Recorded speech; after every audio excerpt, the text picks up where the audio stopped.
Good morning, everybody. Lee Brower here. Welcome to this week's edition of Meaningful Monday. I am grateful to be here. I am glad to be here.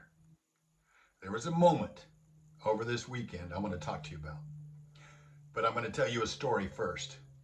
Come with me, if you will. Come with me. This is a story about no matter how great you are, or no matter how great someone thinks they are, that in terms of this world, it's only temporary.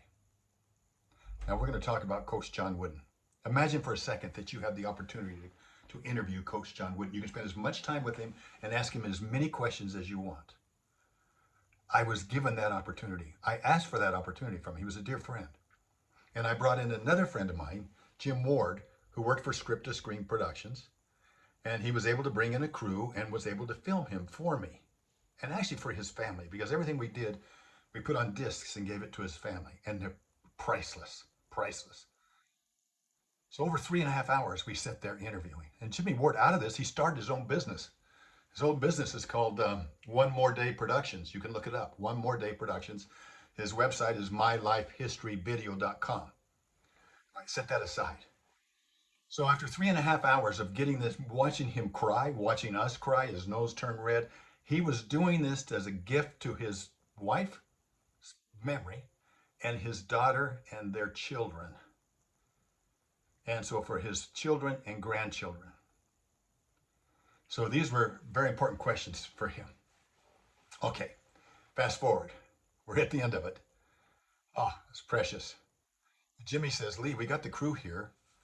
Why don't you sit where Coach Wooden's sitting, let him sit where you're sitting, and we'll just ask you a few more questions. So, oh, awesome, yeah. So Jimmy started asking me some really good questions, and they were deep, and I felt like, oh, I'm in my zone. And I could see out of the corner of my eyes that the great John Wooden was taking notes. Jimmy saw it too. So what does he do? He swings the camera around. Coach Wooden, I see you're taking notes there. Could you share what they're about? And he goes, well, actually, there's a TV on over there in the other room, and I could see it, and it's the women's college game, and I know that coach, and I've made some notes for her. Bubble pop. Okay, this greatness only lasts for a second. Well, sitting down watching the festivities of the Super Bowl this last weekend, I was particularly touched, for example, when players were notified that they were going to be inducted into the Hall of Fame, and how they cried, and their families cried, and their friends and their colleagues, and they cried.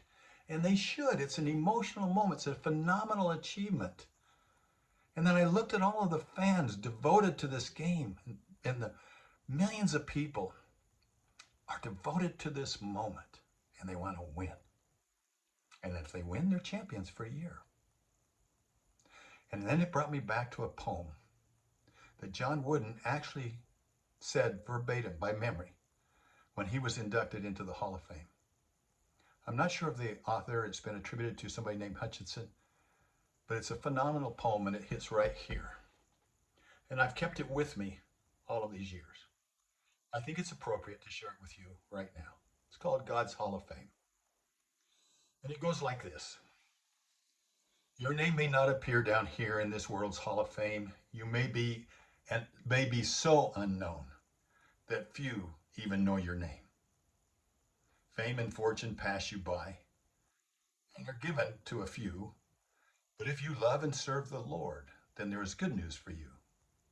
This Hall of Fame is only good as long as time shall be. But keep in mind, God's Hall of Fame is for eternity. To have your name inscribed up there is greater, yes, by far, than all the halls of fame down here and every man-made star. This crowd on earth, they soon forget the heroes of the past. They cheer like mad until you fall, and that's how long you last. But God, he never does forget. And in his Hall of Fame, by just believing in his Son, inscribed you'll find his name.